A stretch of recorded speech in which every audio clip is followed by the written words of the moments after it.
शुरुआत में किसी में मतलब मानो बिगिनर्स लग होता है, प्रॉफिट होता है, फिर 2-3 ट्रेड के बाद लॉस होने लगता है, वो कोई स्टॉप लॉस बताते नहीं है। एफएनओ क्या होता है तब मेरे को कुछ नहीं पता। सच में कभी कभी जो देखता है वो बिलीव नहीं करेगा कि 4 साल पहले तक आपको एफ&ओ क्या होता है ये भी नहीं पता था। इतने टाइम में अगर आप कर सकते हो तो कोई और भी ये सीख के अच्छे से कर सकता है। तो पीएनएफ देख के मेरे को एक ऐसा ही लगा क्योंकि उसके अंदर बिल्कुल क्लियर है। अभी जैसे स्ट्रैडल मान लो आपको इस मोमेंट पे आता है जब ऑलरेडी इतना गिर चुका है, चार्ट में आप पीछे से देख रहे हो और अभी आपको एंट्री मिलता है आपके रूल के हिसाब से, तो भी आप करोगे। लोगों को ऐसा लगता है कि जो चीज इतना गिर गई या इतना ऊपर चली गई वो और कितना जाएगी। नेचर तो अलग अलग है सब स्ट्रेटेजीज का। हाँ। एक स्ट्रैडल है, एक आपका कवर्ड कॉल स्ट्रेटेजी है, एक आपका एक तरह से मोमेंटम स्ट्रेटेजी ऑफ फ्यूचर्स में करते हो, लॉन्ग फ्यूचर्स और शॉर्ट फ्यूचर्स। और आपने हर जगह रिस्क मैनेजमेंट के भी रूल्स अच्छे अप्लाई किए हुए हैं। क्या ये एक साथ एग्जीक्यूट करना आप कैसे मैनेज करते हो? दोस्तों, फाइंडिंग एज के इस एपिसोड में हम बहुत ही इंटरेस्टिंग गेस्ट से मिलेंगे। ये बहुत ही शाय है जनरली लाइफ में, लेकिन बहुत अच्छे ट्रेडर है जो ऑब्जेक्टिविटी वाले सेटअप्स पे पूरा अच्छे से पूरा फोकस्ड रहते हैं एग्जीक्यूशन को लेके। इनका काम हमने देखा है अहमदाबाद नेस्ट में। Is a very focused trader और डिसिप्लिन से काम करते, अपने सारे अप्रोच जो उनका है वो पूरा ऑब्जेक्टिविटी का है। इस पॉडकास्ट में हमने उनसे बात की है उनके स्ट्रैटेजीज के बारे में और बहुत ही जनरसली उन्होंने अपने सारे स्ट्रैटेजीज जो वो प्रैक्टिस करते हैं वो शेयर किए। तो पूरा डिस्कशन हमने है वो स्ट्रैटेजी पे रखा है इस पॉडकास्ट में। आई एम श्योर उसमें से बहुत अच्छे टेक अवेज होंगे आपके लिए और हम सीखेंगे एक डिसिप्लिन ट्रेडर से कि वो कैसे अपना माइंडसेट रखते हैं वाइल एग्जीक्यूशन और कैसे वो अपने सेटअप्स प्रैक्टिस करते हैं। एक ऐसे ट्रेडर जो फुल टाइम मार्केट में ट्रेडिंग करता है, उसके बाद फैमिली के साथ टाइम स्पेंड करते हैं और एंजॉय करते हैं। हमें काफी कुछ सीखने मिल सकता है उनसे। बात करते हैं उनके साथ। वेलकम सारंग। हम जब लोग मिले थे लास्ट टाइम अहमदाबाद में, उसके पहले भी हम मिले हैं, हमने वहाँ काम देखा है आपका। और ना सिर्फ मैं, अहमदाबाद नेस्ट में जितने लोग हैं या जो लोग तुम्हें जानते हैं, हम सबने देखा है कि तुम बहुत अच्छे से डिसिप्लिन से काम करते हो, वेरी फोकस्ड गाय। और आई एम वेरी हैप्पी कि आज आपने यहाँ आके एग्री किया कि आप आके बात करोगे। नॉर्मली आप ज़्यादा बात करते नहीं हो, लेकिन आज आपने एग्री किया कि आप बात करोगे और आप जो करते हो, जो स्ट्रैटेजीज ट्रेड करते हो, कैसे करते हो, वो स्ट्रैटेजीज भी डिस्कस करेंगे और आपका जो माइंडसेट होता है एग्जीक्यूशन के टाइम उसको भी डिस्कस करेंगे। तो thank you very much for that. पहले आपका थोड़ा सा हम समझते हैं कि जर्नी कैसे रहा है, आप कैसे आए स्टॉक मार्केट में, क्या आपके इनिशियल एक्सपीरियंसेस थे और फिर कैसे इवॉल्व किए। Thank you very much sir. पहले तो मैं यहाँ मेरे को जिन्होंने इंट्रोड्यूस करा मार्केट से, जिन्होंने सिखाया, विट्ठल सर, आप उनके मेंटर हो। तो उसके मैं आपके सामने बैठ के मतलब कैसे नहीं, इट्स ओके यार, आप ऐसा सोचो मत, मैं बैठा हूँ। आप ये सोचो आप लोगों से बात कर रहे हो। हाँ। और मुझे भी आपसे सीखना है, लोगों को भी सीखना है, तो उस तरह से करते हैं। तो आप बताइए आपने स्टार्ट कैसे किया, आप स्टॉक मार्केट में कब आपका एंट्री हुआ? स्टॉक मार्केट में तो एंट्री मेरा जो full time as a trader तो मेरा 2021 से हुआ है।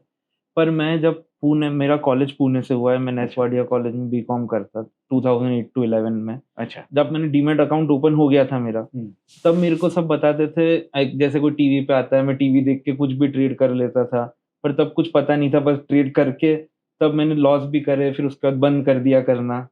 फिर उसके बाद मैंने इम्पोर्ट एक्सपोर्ट का बिजनेस करा। अच्छा। 2 साल वो करा, पर वो भी इतना सक्सेस नहीं हुआ, फिर उसको बंद करा। फिर उसके बाद मैंने इवेंट मैनेजमेंट में डिप्लोमा करा। अच्छा। फिर मैंने 4 साल इवेंट कंपनी में, अहमदाबाद की कंपनी, उसमें जॉब करी 4 साल। फिर उसके बाद 3 साल मैंने खुद का इवेंट का बिजनेस करा, वेडिंग प्लानिंग का। वाओ।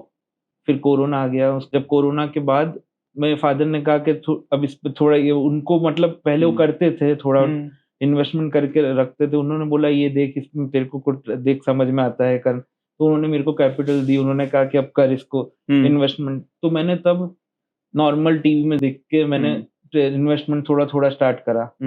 फिर जब मैंने 1-2 डीमेट अकाउंट खुलाए, तो उसके बाद बहुत सारे वो आते हैं जैसे स्कैमर जो फोन लगाते हैं कि हम बताएंगे आपको टिप, ये करो वो करो। तो मैंने उन इन्वेस्टमेंट तो मैं करता ही था, साथ में मैं ट्रेडिंग भी करना स्टार्ट करा। तो मैं तब कुछ, मेरे को पता नहीं था, ABCD भी नहीं पता था चार्ट का क्या है कैसा है। तो उनके फोन आते थे, बोलते हम 40% शेयर लेंगे प्रॉफिट का, आप ये ले लो, ये ले लो। मैंने वो उनकी सुन के बहुत करा। उसके अंदर शुरुआत में किसी में मतलब मानो बिगिनर्स लग होता है, प्रॉफिट होता है, फिर 2-3 ट्रेड के बाद लॉस होने लगता है, वो कोई स्टॉप लॉस बताते नहीं है, अलग अलग आते लॉस होता, उसमें बहुत लॉस भी हुआ, फिर मैंने वो बंद करा करना। अच्छा। फिर उसके बाद मेरे को एक मेरे फ्रेंड है, उन्होंने मेरे को इंट्रोड्यूस करा मनीष सर से। उन्होंने कहा ये यहाँ पाठशाला अहमदाबाद नेस्ट में तब ऑफलाइन पाठशाला मैंने अटेंड करी 2021 में। तो पाठशाला मैंने करी, उसके बाद से मैं फुल टाइम उधर ही अहमदाबाद नेस्ट में ही ट्रेडिंग करता हूँ। तो ठीक है, मैं आता हूँ इस पे। तो ये जो भी आपने एक इनिशियल एक्सपीरियंस बताया कि जब आप उस टाइम आप कुछ भी देखते नहीं थे, मतलब कोई टाइप का स्टडी नहीं करते थे, वो लोग जो बोल रहे हैं उस हिसाब से आप काम करते थे। हाँ। ओके। तो जब स्टार्टिंग में लॉस हुआ, तो जब मेरे को एक लॉस हुआ तो मैंने उसके बाद यूट्यूब पे वीडियो देखना स्टार्ट करे फंडामेंटल के, कैसे क्या होता है, एफएनओ क्या होता है। तब मेरे को कुछ नहीं पता था, बस वो बोलते हैं कॉल क्या होता है वो भी नहीं पता था मेरे को, कॉल पुट कुछ भी नहीं पता। फिर मैंने पूरा सीखा ऑनलाइन, पहले वीडियो देखे तो मैंने बेसिक सीखा। फिर उसके बाद मैंने धीरे धीरे फिर फंडामेंटली स्टॉक जब मैं जुलाई सितंबर तक मैंने 2020 में इन्वेस्टमेंट में करना स्टार्ट करा। उसके बाद जब मैं पाठशाला करी तब तक भी मुझे कुछ नहीं पता था फ्यूचर ऑप्शन क्या होता है इतना डिटेल में।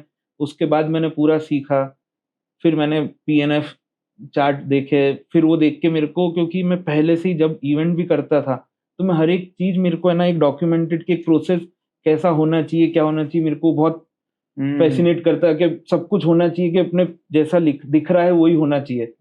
सबको मैं लिख के देता था, तेरा ये काम है, तुम्हारा ये काम है, ये काम है, सब अपना ऐसा होना चाहिए।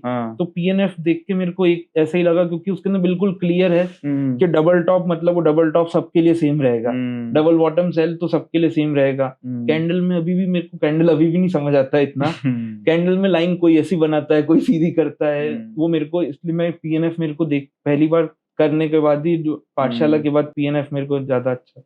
तो ये आप मतलब ये कह रहे हो कि आपको जो ऑब्जेक्टिविटी है, मतलब ये तो ये है, ये वाला आपको थोड़ा अट्रैक्ट कर गया बिकॉज ऑफ योर बैकग्राउंड, कि आपने वो बिजनेस में भी आपका थोड़ा सा प्रोसेस वाला माइंड था कि यही करना है, फिर डेलीगेट भी करना है, थोड़ा सा आपका ऑर्गेनाइज्ड अप्रोच है, इसलिए आपको ये अट्रैक्ट कर गया। मुझे एक्चुअली, क्योंकि मैं अभी आपका काम देखता हूँ, सच में कभी कभी जो देखता है वो बिलीव नहीं करेगा कि 4 साल पहले तक आपको एफ&ओ क्या होता है ये भी नहीं पता था, और ये सारी चीजें भी नहीं पता था। तो बहुत अच्छा पिक किया आपने, और उसको अच्छे से एग्जीक्यूट भी किया है। तो वो अभी है ना, एक्चुअली बहुत सारे लोग ऐसे होंगे जो अभी मार्केट में शायद इतने एक्सपीरियंस नहीं है, या एक्सपीरियंस भी है तो शायद वहां तक सक्सेस नहीं हासिल की है। सो वो अगर ये इतने टाइम में अगर आप कर सकते हो तो कोई और भी ये सीख के अच्छे से कर सकता है। उस पर्सपेक्टिव से थोड़ा बात करते हैं। सो आपका ये कैसे ट्रांसफॉर्मेशन हुआ? आपने ये 2021 से जो भी आपने सीखा, फिर आपके क्या एक्सपीरियंसेस रहे? ऐसा नहीं था कि सबसे पहला मैंने ट्रेड करा तो पहला ट्रेड प्रॉफिटेबल हुआ, फिर दूसरा प्रॉफिटेबल हुआ, पर ऐसा नहीं होता है कि सारे ट्रेड प्रॉफिटेबल, और हर टाइम ऐसा नहीं है कि प्रॉफिट होगा मार्केट में। फिर धीरे धीरे मैंने सीखा विठल सर से, मनीष सर से, इनसे मैंने धीरे धीरे, फिर मेरे को पता लगा कि एक यूनिवर्स बनाना। मैं पहले रैंडमली निफ्टी 750 में स्कैनर चला के मैं देखता था कि इसमें डबल टॉप आए, सारे चार्ट देख के बाय करता था। फिर बाद में समझ में आया कि स्टॉक मोमेंटम में कैसे होते हैं, क्या होते हैं। फिर उसके बाद धीरे धीरे स्टॉक फिल्टर करके, फिर यूनिवर्स छोटा करके, फिर कम, पहले ऐसा लगता था कम यूनिवर्स होंगे तो ट्रेड कम आएंगे, फिर प्रॉफिट नहीं होगा। पहले ऐसा फिर धीरे धीरे फिर समझ में आया कि कम स्टॉक होंगे पर वो क्वालिटी स्टॉक होंगे तो उसमें ज्यादा अच्छा प्रॉफिट हो सकता है। पर ये ऐसा नहीं है कि प्रॉफिट हर ट्रेड प्रॉफिटेबल होगा। मैं लोगों को भी ये सिखाता हूँ कि जैसे आप कोई कर रहे हैं तो जरूरी नहीं है तुम किसी ट्रेड को, किसी भी सिस्टम को तुम 2 दिन में 10 दिन में अपन जज नहीं कर सकते। मैंने जब स्टार्ट करा था तो मैंने पहले ही मेरी टेबल पे लिखा था कि मैं 1 साल तक यही सिस्टम फॉलो करूंगा, इसके अंदर कुछ भी मतलब ऐसे चेंज नहीं, पूरा सिस्टम नहीं चेंज करूंगा। कि जो सिस्टम में मैंने पूरा 1 साल उसको टाइम दिया, 1 साल तक सेम सिस्टम फॉलो करा। बीच में 4-5 महीने ऐसे भी आए कि लॉस भी गया, पर मेरे को पता था मेरा लॉस इतना ही होगा, फिक्स था पहले से। तो मेरे को उससे कभी वो 100% लिमिट पे वो स्टॉप लॉस पे नहीं गया, पर मैंने करा, खराब टाइम भी आया, अच्छा भी आया। फिर 1 साल बाद मैंने देखा तो 70% 60% ट्रेड अच्छे होते हैं। फिर उससे समझ आया कि लॉस कम होता है, जो प्रॉफिटेबल है वो ट्रेड अच्छे होते हैं। ये इस पे ऊपर हम और बात करेंगे, लेकिन अभी आपने बोला कि मैंने डिसाइड किया था कि 1 साल तक तो ये सिस्टम करूंगा ही। पहले तो आपने किया, ये बहुत बड़ा अचीवमेंट है। मतलब ये बोलना समझना ये एक बात, और इसको एक्चुअली इम्प्लीमेंट करना ये बहुत ये अपने आप में बहुत बड़ा अचीवमेंट है। लेकिन वो करने से पहले आपको ये कन्विक्शन कैसे आया कि ये स्ट्रेटेजी तो मैं 1 साल करूंगा ही? वो कौन सी चीज ने वहां पे रोल प्ले किया? जब मैंने पहले स्टार्ट करा तो शुरुआत के ट्रेड अच्छे खराब सब थे। फिर वहाँ जो मेंटर्स थे नेस्ट में, उन्होंने मेरे को बताया कि ऐसा नहीं होता है कि सारे ट्रेड हर टाइम मार्केट अच्छा ही होता है।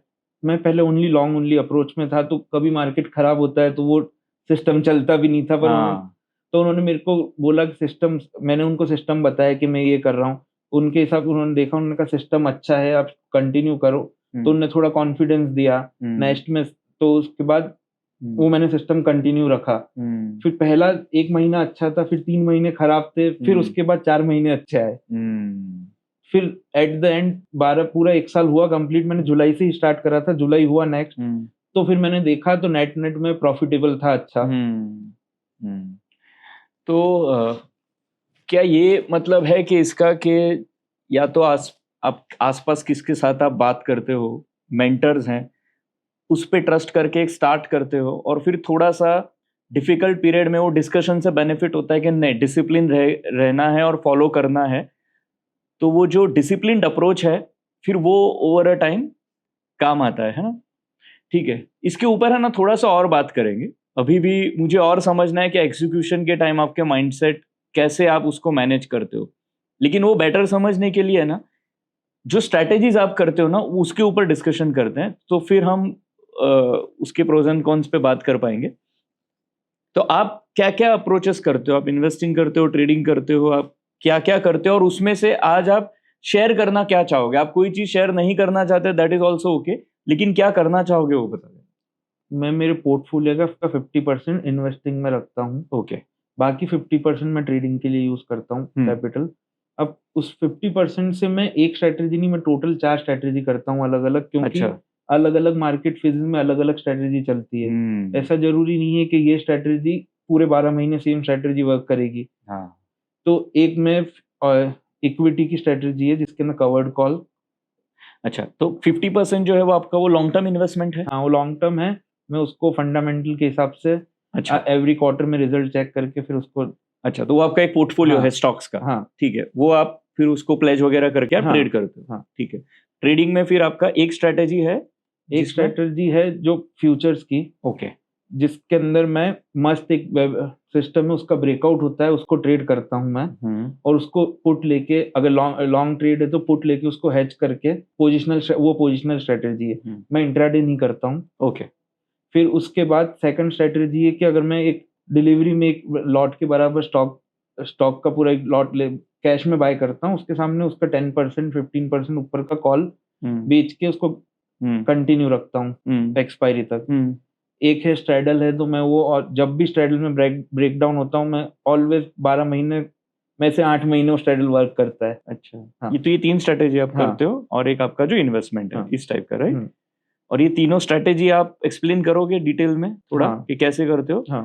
That will be wonderful. मैं आपको बताऊं कि हो सकता है, देखिए हम लोग जो अप्रोच भी करते हैं ना, हम ऐसे लोगों से बात करने का कोशिश करते हैं ना जो रियल ट्रेडर्स है, इन्वेस्टर्स हैं। ऐसा नहीं है कि सिर्फ आप थ्योरी बता रहे हो, आप उसको एग्जीक्यूट कर रहे हो। तो आप ये जो बता रहे हो ना, ये एक नॉर्मल बंदे के लिए भी ये बहुत ज़्यादा मीनिंगफुल और यूजफुल है। सो आप कोई भी नर्वसनेस इसमें रखना मत। आप है ना, बस वो स्ट्रेटेजी एक्सप्लेन हम इस तरह से कोशिश करते हैं कि लोगों को भी समझ में आ जाए। सो 1 बाय 1 एक एक स्ट्रेटेजी थोड़ा सा बात करते हैं, है ना? सो पहला है आपका स्ट्रैडल वाला, पहले करोगे? जो भी आप कंफर्टेबल। ठीक है, तो स्ट्रैडल से स्टार्ट करते हैं। अब स्ट्रैडल बेसिकली क्या होता है कि मैं देखता हूँ कि कौन सी स्ट्राइक में ओनली मैक्सिमम मंथली स्ट्रैडल करता हूँ। ओके। अब मैं देखता हूँ सबसे पहले कि ऑप्शन चेन खोल के निफ्टी का या बैंक निफ्टी का, ठीक है, कि कौन सी स्ट्राइक का कॉल और पुट का प्रीमियम ऑलमोस्ट सेम है। अच्छा, सबसे पहले अच्छा मैं पहले उसका देखूंगा। अब सबसे पहले मैं ऑप्स्ट्रा ओपन करेंगे। इसके अंदर अपन बिल्डर में जाके ऑप्शन चेन में बैंक निफ्टी का डेटा ओपन करेंगे। ओके। अब इसमें 28 अगस्त नेक्स्ट मंथ, क्योंकि ये एक्सपायरी अभी, तो 28 अगस्त में अब मैं देखूंगा कि किसका 56,800 का ऑलमोस्ट प्रीमियम सेम है। तो कॉल और पुट का प्रीमियम सेम रहना चाहिए। हाँ ऑलमोस्ट, पर हाँ ऑलमोस्ट पास में सेम हाँ। होना।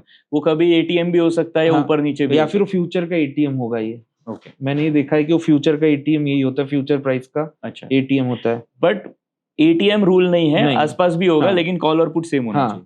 फिर आप उसका चार्ट ओपन करते हो। हाँ, इसके बाद इसका क्या बॉक्स साइज यूज किया आपने? 0.5। सो ये आप 0.5% box value 0.5 into 3 1 minute time frame पे हाँ। वही ऑप्शन का स्ट्रैडल ओपन करते हो आप। हाँ।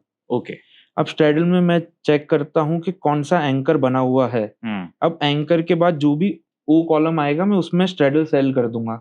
अच्छा, मस्त लगा हुआ है। अब जैसे जैसे ये इसको मैं कंटिन्यू रखूंगा जहां तक ये मस्त क्लाउड के ऊपर नहीं जाएगा।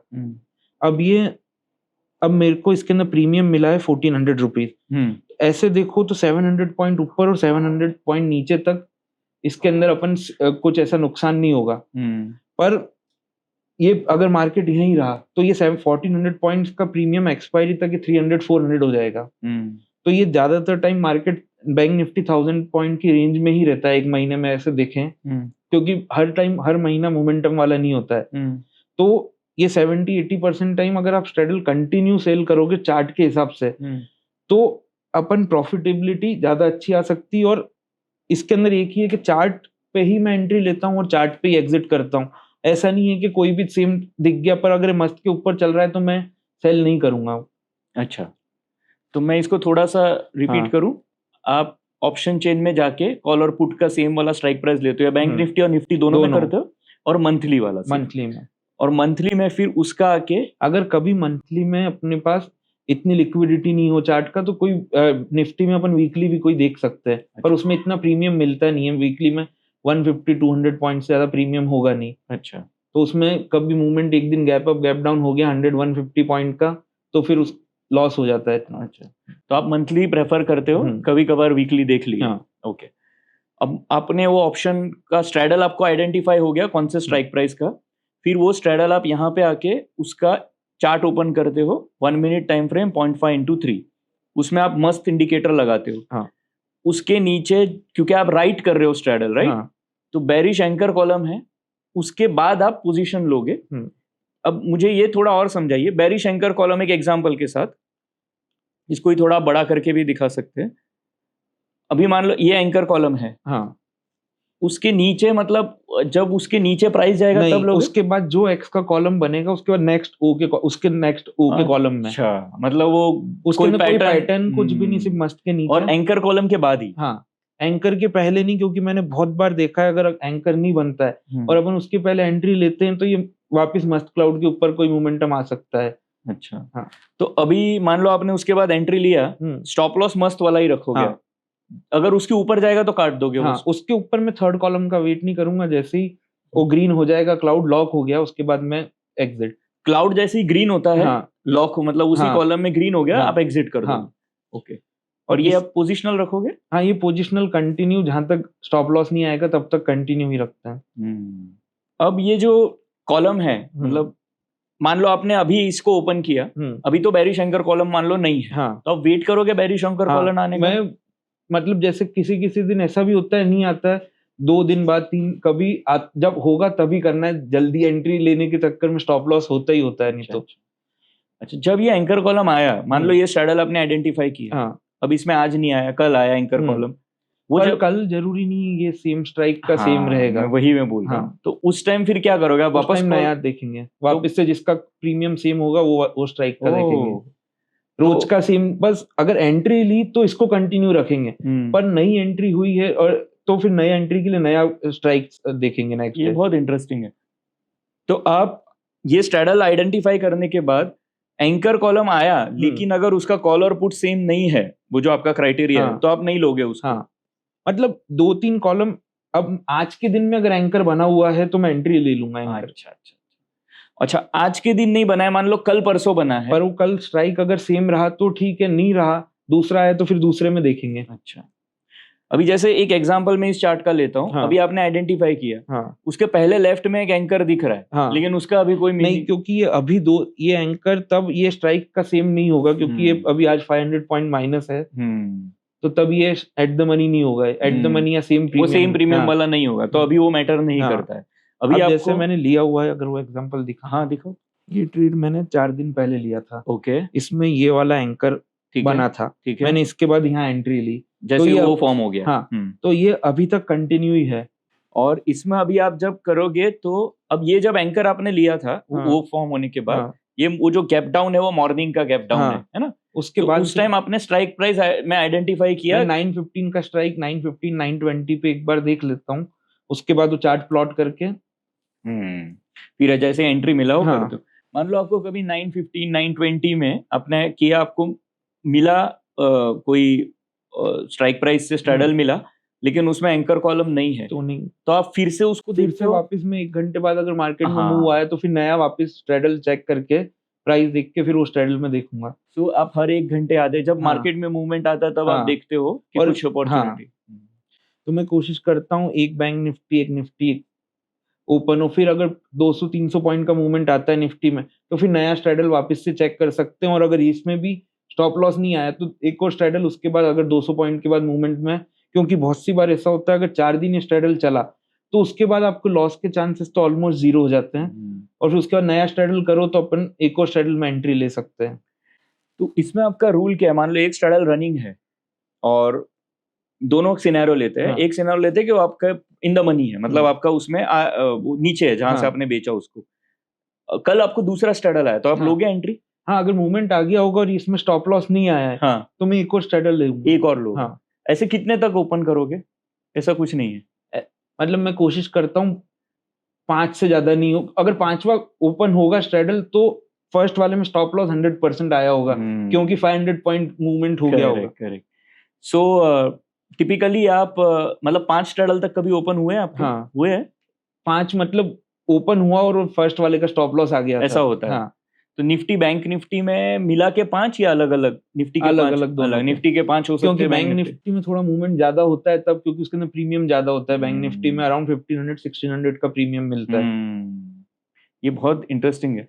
तो अच्छा, ये मान लो पहला स्ट्रैडल जो है वो अभी इन द मनी नहीं है, आपने बेचा उससे ऊपर चल रहा है, मान लो स्टॉप लॉस नहीं कटा है, हाँ, फिर दूसरा स्ट्रैडल आया तो भी आप लोगे? हाँ, अच्छा, और मतलब वो इंडिपेंडेंट चलेगा, पहले का लॉस कट गया, सबका चार्ट अलग अलग देखना है तो मैक्सिमम 5 तक आप जा सकते हो। हाँ, बट इंडिविजुअली कभी भी 99% ऐसा हुआ 5 स्ट्रैडल कभी ओपन होते ही नहीं है, क्योंकि वो जो फर्स्ट वाला है उसका स्टॉप लॉस आ ही गया होगा। तो टिपिकली एट अ टाइम कितने ओपन होते हैं? 3-4 ओपन होते हैं, और वो चारों को इंडिविजुअली। और अब वो 4 में सबसे अच्छी बात ये है कि मार्केट अगर 500 पॉइंट के उसमें ही मूव कर रहा है निफ्टी, अगर जैसे अभी 25,000 है, अगर वो 25,300 से 24,800 के बीच में मूव करेगा तो पांचों प्रॉफिटेबल होंगे। अगर वो 3 दिन चल सारे स्ट्रैडल को हो गए तो सारे प्रॉफिटेबल होंगे उस स्ट्रैडल। तो ये स्ट्रैटेजी आपका उस टाइम पे अच्छा काम कर सकता है जब मार्केट टिपिकली कुछ कर नहीं रहा या एक रेंज में, तब मोमेंटम में जब मार्केट नहीं है तो ये मोमेंटम में नहीं है तो ये आपको वर्क कर सकता है। आपने बहुत अच्छे से एक्सप्लेन किया। तो इसमें आप ये आपका रेगुलर चलता ही रहता है ये स्ट्रैटेजी? बस अगर चार्ट में एंकर है तो मैं कंटिन्यू रखता हूँ। तो आपका एंट्री और एग्जिट तो आपने एक्सप्लेन किया। मैं इस चार्ट पे देख रहा हूँ आपने कुछ और पैटर्न्स भी मार्क किए, एंकर लाइंस भी मार्क किए, इसको कुछ देखते हो कभी? एंकर लाइन उसके लिए ऐसा इतना ज्यादा मैं देखता नहीं हूँ, बस एक मार्क करके रखा। हाँ, रूल में जो आपने बोला पता लग जाता है कि इसको अगर करा तो एक एग्जिट आएगा ही, पर तब तक एंकर लाइन अगर स्ट्रैडल मूव हो गया तो एंकर लाइन तक स्टॉप लॉस उसके पहले ही हो जाता है। और ये पैटर्न्स वगैरह भी बस मार्क करके रखे हैं। हाँ, टर्टल होता है साथ में एंकर के साथ तो ज्यादा अच्छा होता है। मैं टर्टल इसलिए मैंने मार्क कर रखा है। अच्छा, हाँ, नहीं वो मतलब कभी कभी अच्छा पैटर्न मिल गया तो बहुत अच्छी चीज है। हाँ, अच्छा, एक जस्ट और, अभी जैसे स्ट्रैडल मान लो आपको इस मोमेंट पे आता है जब ऑलरेडी इतना गिर चुका है, चार्ट में आप पीछे से देख रहे हो और अभी आपको एंट्री मिलता है आपके रूल के हिसाब से, तो भी आप करोगे? अगर रूल के हिसाब से अगर प्रीमियम दोनों का ऑलमोस्ट सेम है तो मैं लूंगा ऐसा जरूर, क्योंकि ये 1400 आया, क्या पता है और ये 400-300 भी हो सकता है। यही तो इम्पोर्टेंट चीज है। लोगों को ऐसा लगता है कि जो चीज इतना गिर गई या इतना ऊपर चली गई वो और कितना जाएगी। स्ट्रैडल का अपना मोमेंटम है ये। हाँ, तो मार्केट का मोमेंटम नहीं है तो स्ट्रैडल का मोमेंटम और इससे एक चीज और समझ में आती है कि अगर स्ट्रैडल मोमेंटम में है तो मार्केट में कुछ एक साइड मूव आ सकता है बड़ा। राइट। और वो लेकिन जो बड़ा मूव आता है वो अपना जिधर भी आए, मतलब ऊपर या नीचे, आपका स्ट्रैडल उस टाइम परफॉर्म, स्ट्रैडल अपने आप वो स्टॉप लॉस या आएगा ही, सेल में आएगा ही नहीं। हाँ तो मतलब तब समझो अपन दूसरी स्ट्रेटेजी स्टार्ट करो, जो दूसरा वाला जो अपना मोमेंटम स्ट्रेटेजी है। तो क्या ये स्ट्रैडल से कोई मोमेंटम स्ट्रेटेजी चलता है या वो इंडिपेंडेंटली चलता है? वो इंडिपेंडेंट। तो ये तो एक ऐसा हो गया कि आप स्ट्रैडल चार्ट को रीड करके मार्केट का मोमेंटम देख सकते हो, मतलब स्ट्रैडल अगर परफॉर्म कर रहे हैं तो जो भी लेग में मतलब ऊपर जा रहा है स्ट्रैडल, तो हो सकता है कॉल या पुट जो भी कर रहा है उसमें अच्छा मोमेंटम है, वो हमें समझ आता है। पर स्ट्रैडल में मेन तो इसके लिए क्योंकि ये ज्यादातर टाइम मार्केट एक रेंज में, ऐसा नहीं है कि हर टाइम ये मार्केट एक आउट परफॉर्म करता है या अंडर परफॉर्म, तो एक कभी रेंज में रहता है, तो उसके लिए सबसे अच्छा एक स्ट्रैडल। Good, nice. तो ये आपका एक स्ट्रेटेजी है। ये हो गया जैसे मार्केट एक रेंज में है तब उसके लिए। फिर दूसरा स्ट्रेटेजी कौन सा आपका? मेरा जो सेकंड सिस्टम है, जिसके अंदर मैं मस्त का जो थर्ड कॉलम होता है, ग्रीन क्लाउड में जैसे ही मस्त में कोई स्टॉक आता है उस पे मैं एंट्री करता हूँ, और साथ में मैं डे एंड में उसके अंदर 40 डेल्टा का कोशिश करता हूँ, या अगर अच्छा मूव हो जाता है स्टॉक, अगर अपना 1% 1.5% ऊपर मूव होता है तो मैं एट द मनी का पुट लेता हूँ साथ में हेज करने के लिए उस पोजीशन को। अच्छा, हाँ, अगर वो मूव नहीं होता है तो 40 डेल्टा का जो 40 डेल्टा होगा जिसका भी जो भी स्ट्राइक को लेके मैं हेज करके पोजीशन नेक्स्ट डे के लिए कैरी करूंगा। Very good. एक्चुअली मुझे आपको थोड़ा ऐसे समझाना पड़ेगा, मैं बिल्कुल न्यू कमर हूँ, मुझे कुछ नहीं समझा है, ठीक है? हम शुरू से करते हैं। ये आप कहाँ पे करते हो? फ्यूचर ऑप्शन में ट्रेड करते हो? मैं मतलब डेरिवेटिव्स? हाँ, डेरिवेटिव्स में। फ्यूचर में अब फ्यूचर में मैं सबसे पहले एक मेरा यूनिवर्स बनाता हूँ। अच्छा। सबसे पहले मैं रोज इवनिंग में जब मार्केट बंद होता है, मैं घर जाने के बाद रोज 10-15 मिनट का काम है कि रोज यूनिवर्स रिवाइज करता हूँ मैं। अब उसके अंदर दो यूनिवर्स में बनाता हूँ। एक यूनिवर्स होता है कि स्टॉक जिनका मंथली RSI 55 के ऊपर है, वो क्वार्टरली ओपन जो कैंडल है, क्वार्टरली कैंडल ग्रीन है, वो स्टॉक मेरे एक यूनिवर्स में वो होंगे।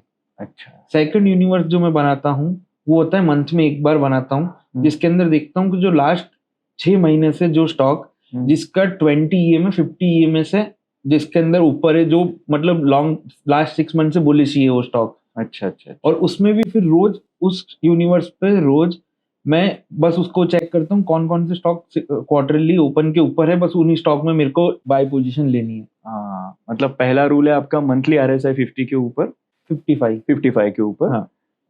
और दूसरा एक है कि 20 EMA 50 EMA के ऊपर होना चाहिए मंथली कैंडल पे। हाँ। 6 मंथ्स तक मतलब ऊपर होना चाहिए, ऐसे ट्रेंड ऊपर रहना चाहिए। ओके। और तीसरा है कि वो क्वार्टरली ओपन के ऊपर होना चाहिए। अच्छा, तो ये अगर 3 रूल मीट करते हैं तो आपके यूनिवर्स में वो स्टॉक्स आ जाते हैं। 2 यूनिवर्स बनेंगे, एक RSI का और एक EMA वाला जो यूनिवर्स है, 2 यूनिवर्स में बनाता हूँ। अच्छा, पर मैक्सिमम दोनों में स्टॉक आधे सेम ही होते हैं।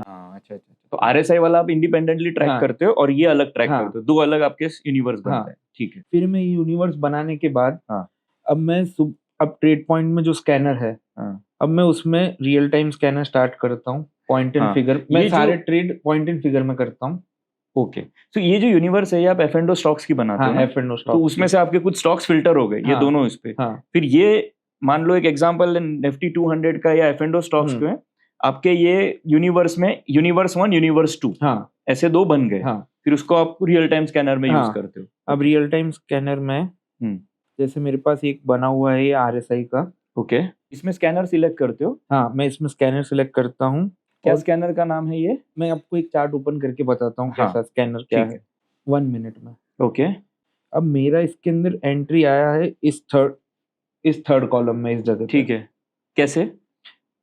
ये जैसे इसने ब्रेकआउट दिया मस्त का और उसका एक रिवर्सल आया, मैं उस पे एंट्री, मेरा स्कैनर ये बना हुआ है। आप ये स्कैनर दिखा सकते हो? आप कंफर्टेबल हो? प्लीज ओपन करो। ये है condition box 3 below super trend. मस्त मतलब एक सुपर ट्रेंड और मूविंग एवरेज का वो कॉम्बिनेशन है, तो उसके अंदर मैंने सिर्फ सुपर ट्रेंड लिया है। तो जो थर्ड कॉलम है वो मस्त के नीचे होना चाहिए। फिर जो सेकंड पे आता है वो मस्त के ऊपर ग्रीन क्लाउड में कन्वर्ट होना चाहिए।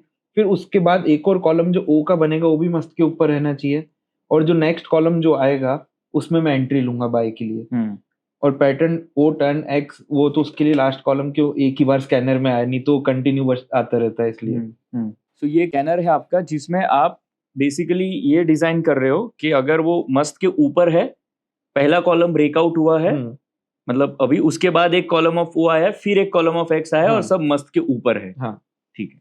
इसके अंदर मैं ये स्कैनर रन करता हूँ रोज रियल टाइम में 9:15 पे स्टार्ट करता हूँ। ओके। अब इसमें अगर जैसे जो आएगा एंट्री, वो मैं उसकी एंट्री एफएनओ में लेता हूँ 0.15 में। ओके। ये 0.15 में चलाया मैंने, और जब मैं सिस्टम के सामने उतनी मैं साउंड इसका ऑन हमेशा रखता हूँ, क्योंकि मैं ये कोशिश करता हूँ कि मैं पूरे टाइम सिस्टम के सामने नहीं बैठूं। नहीं तो M2M देखने में आता है, और ये इसलिए मैं सिस्टम ये स्टार्ट करा, अगर जैसे ही कोई ट्रेड आएगा इसके अंदर एक साउंड आएगा और मेरे को दिखेगा।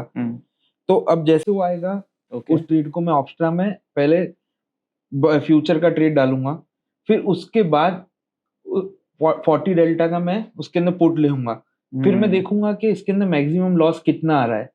आप रैंडमली ऐसे एक करके दिखा सकते हो? हाँ, मतलब जरूरी नहीं आपके सिस्टम में ऐसे ही, क्या करते हो आप उसमें?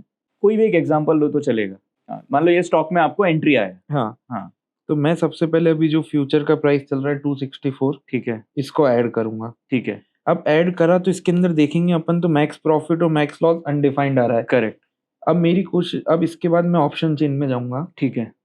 अब मैं इसके अंदर देखूंगा, मैंने जैसे फ्यूचर का पोजीशन लिया बजाज फाइनेंस में, अब ये आया 913 पे।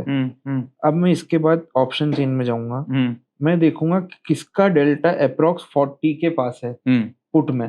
तो अब ये 910 जो स्ट्राइक है उसका आ रहा है, तो मैं इसके अंदर इसको पुट, क्योंकि अपन ने फ्यूचर बाय करा है इसलिए उसको हेज करने के लिए पुट बाय उसका पुट लेंगे। ओके। तो मैं ये इसके अंदर ऐड करूंगा। वंडरफुल। अब इसके बाद मैं देखूंगा तो देखो मेरे को इसके अंदर मैक्स लॉस मेरा कैप हो गया 10,200 पे। मैं वही स्टॉक में एंट्री लेता हूँ जिसका मैक्स लॉस 30,000 तक होता है, उसके ज्यादा होता है तो मैं उस स्टॉक को छोड़ देता हूँ। ओके। कि अगर स्टॉक कुछ भी हो, कल अगर इसके अंदर लोअर सर्किट लगता है तो भी मेरा मैक्स लॉस 10,200 तक ही होगा। तो जब आप फ्यूचर में एंट्री लेते हो बाय, तो साथ में पुट भी फिर ले लेते हो, और आपका ये 30,000 के अंदर होना चाहिए। ठीक है, गॉट इट। अब इसके अंदर एक प्रॉब्लम आती है कि अगर अपन कोई ऐसे स्टॉक में एंट्री लेते हैं कि जो बैन में चला जाता है, तो ये मैक्स लॉस ज्यादा भी हो सकता है उसके अंदर, क्योंकि अब जिन लोगों ने पोजीशन ओपन है वही लोग ट्रेड कर सकते हैं। तो उसका मैं अगर बहुत ज्यादा नहीं होता है तो मैं उसके अंदर वेट करता हूँ कि अगर वो बैन के, अगर उसकी मैं देखता हूँ MWPL अगर वो 100 तक ही है तो शायद वो 1-2 दिन में बाहर आ जाएगा, पर अगर वो 100 के ऊपर होती है तो मैं उसको जो होता है उसमें एग्जिट कर देता हूँ। ये MWPL कहाँ देखते हो? MWPL में फ्यूचर में जाके ये मार्केट वाइड पोजीशन लिमिट, जैसे अभी आज देखेंगे तो ये ABFRL अभी 93 पे बैन 95 के ऊपर बैन में जाता है। तो अगर मेरे पास जैसे अभी एक भी नहीं है, जैसे अगर मैंने RBL बैंक लिया सपोज, ये RBL बैंक लिया तो अभी इसका 90% था, पर अगर कल मैं देखता ये 110% पे होता तो मैं एक बार के लिए एग्जिट कर देता, क्योंकि जरूरी नहीं 110% वाला 80 के नीचे जल्दी आए। और अगर लॉस बढ़ रहा है, अपना स्टॉप लॉस आ गया है, क्योंकि जब बैन में होता है तो स्टॉप चार्ट मूव अपनी प्राइस के हिसाब से नहीं होता है, जो लोग हैं जिनके पास ओपन पोजीशन उसके हिसाब से प्राइस मूव होती है। तो अब एंट्री लेने से पहले आप देख लेते हो ये 1%? हाँ, अगर वो उसका दिख रहा होगा कि 95 पे है तो मैं उसमें एंट्री ऐसे भी नहीं लेते। हाँ, अच्छा। और 93 वगैरह होगा तो लोगे कि नहीं लोगे, अवॉइड करोगे? मैं कोशिश करता हूँ 90 के ऊपर वाले अवॉइड करूं। वही। हाँ, तो 90 के ऊपर छोड़ दो। अगर कभी ट्रेड आया 230 पे तो 93 होगा तो लेता हूँ, क्योंकि आधे घंटे में वो 2% 3% बढ़ना मुश्किल है। इंटरेस्टिंग। सो आप वो लेते हो और 90 के ऊपर हो तो कोशिश करते हो ना करो, लेकिन 230 वगैरह टूवर्ड्स एंड आया तो फिर वो ले लोगे। Got it. तो ये 30,000 वाला भी समझ आया। अब चार्ट पे क्या करोगे आप वापस, मतलब एक बार आपने ट्रेड ले लिया? अब मैंने ट्रेड लिया, अभी देखो जैसे एक स्टॉक आया। ठीक। अब मैं इसका चार्ट ओपन करता हूँ। ठीक है। अब ये स्टॉक आया। ये देखो इसके अंदर ये मस्त ब्रेकआउट दिया फर्स्ट इसमें थर्ड कॉलम में। फिर ये इधर एक ब्रेकडाउन हुआ और वापस से रिवर्सल आया, तो मैं इधर बाय करूंगा इसको। अच्छा। अब मैं जैसे इसमें ये मेरे को दिखा ये आया है। ठीक है। तो अब मैं इसको जाऊंगा ऑप्स्ट्रा में। ठीक है। सबसे पहले मैं MWPL चेक कर लूंगा। IEX नहीं, एक मिनट, वो बैन में नहीं है, नहीं कर सकते, फाइन है, बट उसका फिर डाल के दिखा सकते हो? हाँ, ठीक। पर अपन अब इसमें गए अपन, जैसे आया बिल्डर IEX के फ्यूचर एड पोजीशन। अब इसके बाद मैं इधर सर्च करूंगा कौन सा इसका ऑप्शन है जिसका 40 डेल्टा, ये आ रहा है 142.5 पे। ओके। अब मैं इसको इधर बाय। ठीक है। अपना प्राइस अभी इसमें मैटर नहीं करता, एक बार की अपन को अप्रॉक्स पता लगेगा। नहीं it's okay, I mean stock नाम भी मैटर नहीं करता है। जैसे इसके अंदर देखो 20,000 है, तो मैं इसमें पोजीशन लूंगा, ठीक, क्योंकि ये 20,000 मेरा क्राइटेरिया है, 30,000 मैक्स लॉस तक। Got it. ऑफ कोर्स ये नाम डजंट मैटर, ये एग्जांपल हम डिस्कस नहीं कर रहे हैं, हम लोग स्ट्रेटेजी को डिस्कस कर रहे हैं, दैट इज मोर इम्पोर्टेंट। ठीक है, अब आप मुझे कोई भी एक दूसरा चार्ट ओपन करके, एंट्री तो समझ में आया कि आपका ये 30,000 के हो गया, अभी आपने वो ले लिया, आप स्टॉप लॉस कहाँ रखोगे अभी उसमें? अब देखो जैसे अभी का चार्ट, अब इसने यहाँ ये ब्रेकआउट दिया मस्त के नीचे, पर मैं वेट करूंगा एक रिवर्सल आके नेक्स्ट ओ का जो कॉलम आएगा उस पे मैं एग्जिट करूंगा। अच्छा, मतलब आपने एंट्री लिया, उसके बाद मस्त का स्टॉप लॉस रखते हो सिस्टम में कि नहीं? नहीं, सिस्टम में नहीं रखता, क्योंकि मैं पुट लिया हुआ है। ठीक है, अब ये मस्त के नीचे गया, एक कॉलम ऑफ ओ आया, फिर उसके बाद एक्स आएगा, फिर ओ आएगा तब जैसे ही ओ आएगा थ्री बॉक्स, तो उसमें मैं एग्जिट कर दूंगा। अच्छा, मतलब वो डबल बॉटम सेल का भी वेट नहीं करोगे, ओ आएगा तो? अब इसके अंदर कभी कभी ऐसा भी होता है कि ये ओ के बाद एक्स वापिस एंकर बन जाए, तो अपन थोड़ा अपने को ज्यादा प्रॉफिट भी होता है, कभी कभी ऐसा भी हो सकता है, पर मैं अपने सिस्टम मेरा ये है, तो मैं यही कंटिन्यू करता हूँ। और जब ये काटते हो तो फ्यूचर भी काट और पुट भी स्क्वायर ऑफ कर देते हो। और पुट इसके अंदर एक चेंज करना पड़ता है, जैसे अगर मैंने ये जो लिया था, अगर ये मूव कर गया, अब इसके बाद मैं पुट देखूंगा, अब डेल्टा 40 डेल्टा की जगह इसका डेल्टा शिफ्ट हो गया, तो मैं जो नेक्स्ट 40 डेल्टा के क्लोज वाला होगा उसका पुट उसको चेंज करके उसको 40 डेल्टा का पुट। ठीक है, उस पर मैं आने ही वाला था। सो उसको डिस्कस करें उसके पहले, अगर मैं यहाँ तक सिस्टम को ठीक से समझाऊं कि आपका वो 30,000 के अंदर आ गया, तो आपने वो फ्यूचर भी ले लिया और पुट भी ले लिया, फिर आपने उसको राइड किया, वो मस्त के नीचे आने के बाद अगर ओ कॉलम है, उसके बाद एक्स है, उसके बाद ओ आया, तब आप एग्जिट करोगे दोनों ही, है ना? That is fine. अब ये एक्सपायरी के पहले, मतलब जैसे अगर आपने किया, लेट से अगर आज 25th है, 28th को एक्सपायरी है, और 28th के दिन तो पुट तो आपका एक्सपायर हो जाएगा फिर, और ये तो आप क्या करोगे, वो एक्सपायरी तक वेट करोगे या काटोगे, कैसे करोगे? लास्ट 2 दिन तक मैं वेट नहीं करता, उसको रोल ओवर कर लेता हूँ, क्योंकि लास्ट 2 दिन में नई ऑप्शन और फ्यूचर दोनों के प्राइस मूव प्रॉपर नहीं होते हैं कैश के हिसाब से। तो आप कब मूव करते हो उसको? मैं लास्ट वीक में आने का ट्यूसडे को मूव कर लेता हूँ। ट्यूसडे मूव कर लेते हो, और नेक्स्ट मंथ का इधर स्क्वायर ऑफ करके नेक्स्ट मंथ का फ्यूचर ओपन कर लेते हो, और उस टाइम उसका 40 डेल्टा वाला कर लेते हो। अब इसके अंदर ये होता है कि अगर अपन नेक्स्ट मंथ का पुट लेते हैं, तो उस टाइम लॉस, मैक्स लॉस शायद ज्यादा भी आ सकता है, क्योंकि प्रीमियम बहुत ज्यादा होते हैं। करेक्ट। तो फिर कैसे करते हो? मैं अगर वो ट्रेड प्रॉफिटेबल है, तो मैं उसको रोल ओवर करता हूँ और सेम 40 डेल्टा का पुट, या फिर अगर जब अपन रोल ओवर कर रहे हैं और अपन प्रॉफिटेबल, अपना 30,000 का मैक्स लॉस था और अपन 30,000 के प्रॉफिट में है, तो मैं एट द मनी का ही पुट ले लेता हूँ साथ में, कि अपना 100% जितना प्रॉफिट था वो लॉक हो जाए। अच्छा, अच्छा। फिर और जो पोजीशन लॉस में है, तो मैं उसको स्क्वायर ऑफ करके नेक्स्ट वीक जब एक्सपायरी होने के बाद वापस में तब उसकी पोजीशन वापस लेता हूं। मतलब वो फ्रेश ही लेते हो, जो लॉस में उसको छोड़ देते हो, उसका फ्रेश एंट्री आया तभी लेते हो।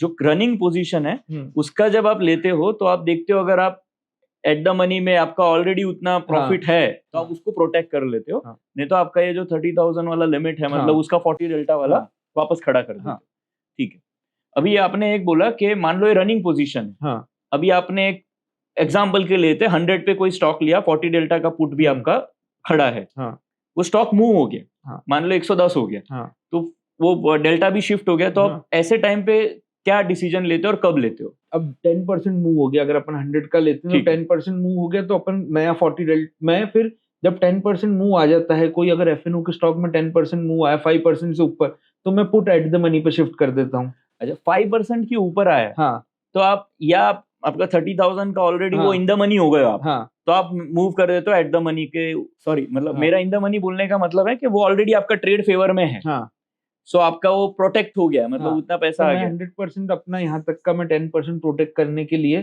सिर्फ जो पुट का प्रीमियम होगा 2%, उतना छोड़ के बाकी में प्रोटेक्ट करने के लिए एट द मनी का पुट लेता हूँ। एट द मनी का पुट लेते हो, अच्छा। तो मतलब एक बार ट्रेड फेवर में आने के बाद आप वो पुट शिफ्ट कर लेते हो एट द मनी, और फिर उसको चलने देते हो।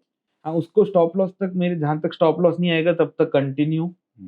अब इसके अंदर मैं सबसे मेन बात क्या, मैं M2M नहीं देखता हूँ सबसे बड़ा, क्योंकि अगर अपन M2M देखा, एग्जांपल के अगर अपन 10 लाख का लॉट है, अपन उस पर 10% प्रॉफिट हुआ तो 1 लाख हुआ, अब वो 1 लाख के प्रॉफिट जब दिखता है तो लोग उस प्रॉफिट को डाइजेस्ट नहीं कर सकते कि 1 लाख लगता है, एग्जिट कर लो, एग्जिट कर लो। और लोग लॉस में, जैसे 1 लाख का लॉस भी होगा तो कहेंगे हमारी पोजीशन रिकवर करेगी, लोग वेट कर सोचते हैं। ये टिपिकल माइंडसेट होता है। तो मैं उसके अंदर M2M नहीं देखता, मैं सिर्फ ओनली चार्ट गो थ्रू करता हूँ हर 3-4 घंटे में एक बार। कि अगर स्कैनर चालू है, नहीं आया, फिर भी मैं 4 घंटे में एक बार सारे चार्ट गो थ्रू करता हूँ कि किसी में स्टॉप लॉस आया है तो मैं एग्जिट कर देता हूँ उसको। जितने पोजीशंस ओपन है उसमें कहीं स्टॉप लॉस आया है जैसे ही आता है मैं बाय करता हूँ, मैं नया ग्रुप बना लेता हूँ पोजीशंस का, उसको फिर मैं गो थ्रू करता रहता हूँ। आप सिर्फ चार्ट देखते हो, M2M देखते नहीं हो। जब भी एंट्री आता है चार्ट के बेसिस पे, एग्जिट आता है चार्ट के बेसिस पे, पोजीशन क्लोज कर देना। बहुत ही अच्छा पॉइंट है। इसके ऊपर तो और बात करेंगे, स्ट्रेटेजी पे डिस्कशन कंप्लीट करते हैं। तो ये आपका एंट्री भी समझ में आया, एग्जिट भी समझ में आया। अब इसमें आपने एक यूनिवर्स बनाया, फिर उसके बेसिस पे आप रियल टाइम स्कैनर उस ग्रुप पे रन करते हो। जो आपने स्कैनर दिखाया उसमें एंट्री किया, वो पुट का आपने उसको प्रोटेक्शन दिया, फिर फेवर में आया तो पुट को मूव कर देते हो एट द मनी, और जब वो आपके एग्जिट कंडीशन को मीट होता है, मस्ट के बाद थर्ड कॉलम, उसमें आप एग्जिट करते हो दोनों एक साथ। और रोल ओवर भी आपने बताया। एट अ टाइम कोई ऐसा रूल है कितने पोजीशंस ओपन रखते हो? मेरा ऐसा रूल है कि मेरी कैपिटल का 10% से ज्यादा मंथली में मेरा स्टॉप लॉस 10% होता है कैपिटल का। तो अब मैं जब 30,000 कर रहा हूँ तो मैं उस हिसाब से कैलकुलेट करता हूँ कि मेरी कैपिटल का 10% से ज्यादा का स्टॉप लॉस नहीं होना चाहिए टोटल में। तो वो 10 पोजीशन हो जाए तो भी 10 भी हो सकती है, कभी 15 भी हो सकती है। होती है इतनी? मैक्सिमम कितने तक गई है पोजीशन?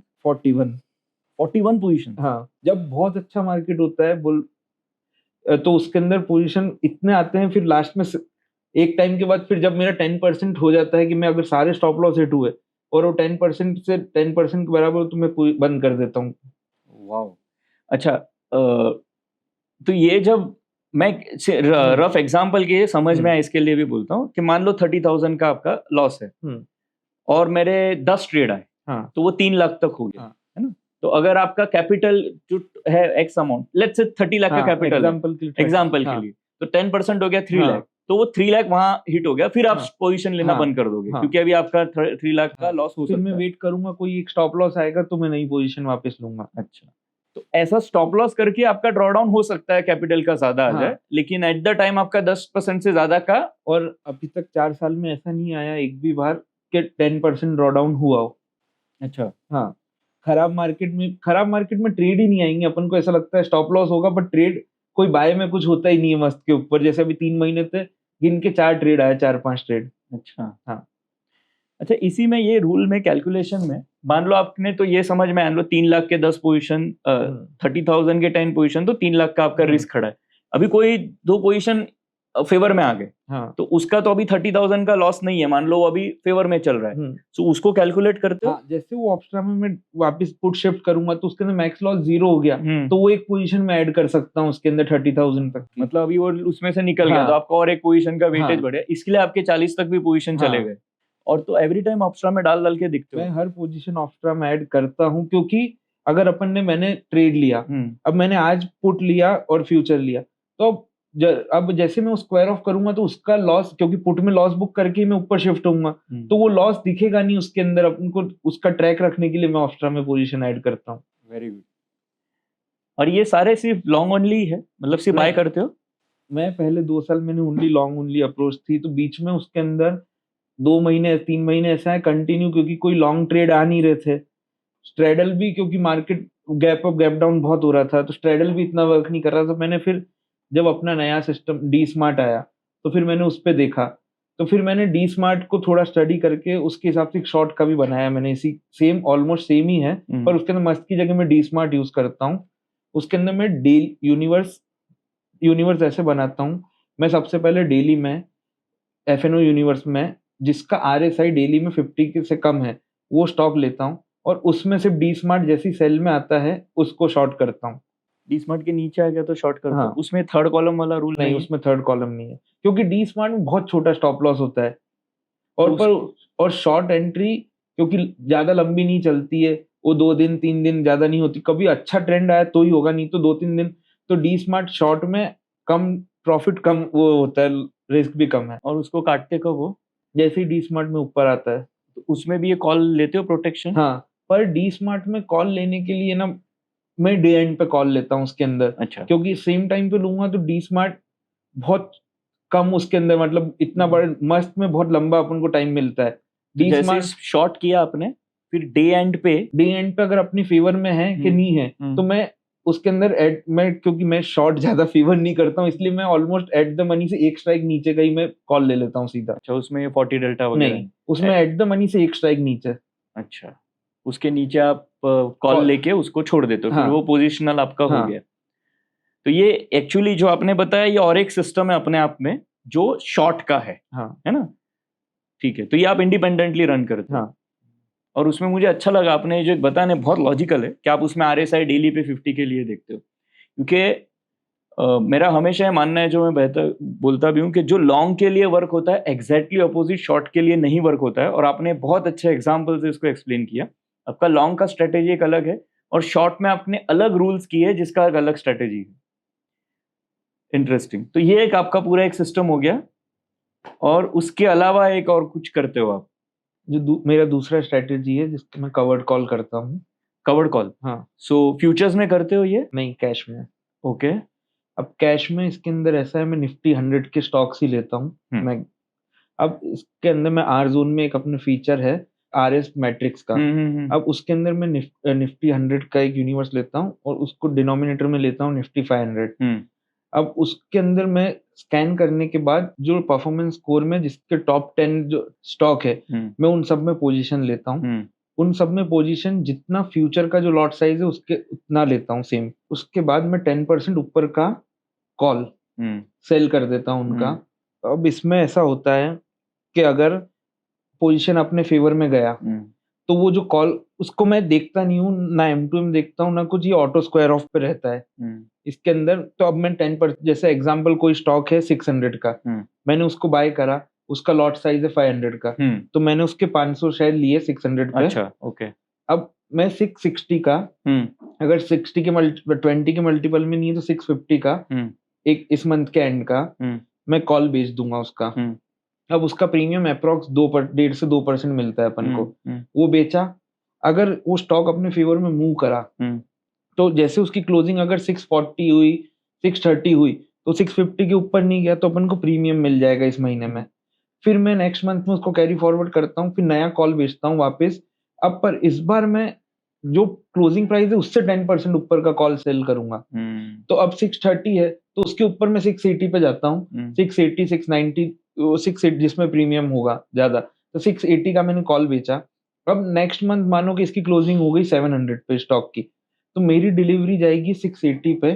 अब वो 20 रुपए है वो नहीं मिलेंगे, पर अपन को पहले से अपना प्री डिसाइडेड था कि अपना टारगेट 10-12% ओनली, तो अपन को लास्ट मंथ ऑप्शन का प्रीमियम मिला 1.5%। इस बार जो अपन ने 680 का बेचा उसका भी 1.5% होगा अप्रॉक्स, तो वो प्रीमियम मिला।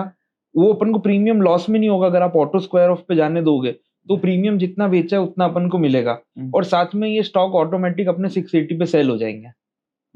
मंथ एंड में एक्सपायरी तक इसको रखना पड़ेगा पूरा। तो आप इसको एक्सपायर होने देते हो, छोड़ देते हो? ऑटो एक्सपायर होने देते हैं। अच्छा अच्छा अच्छा।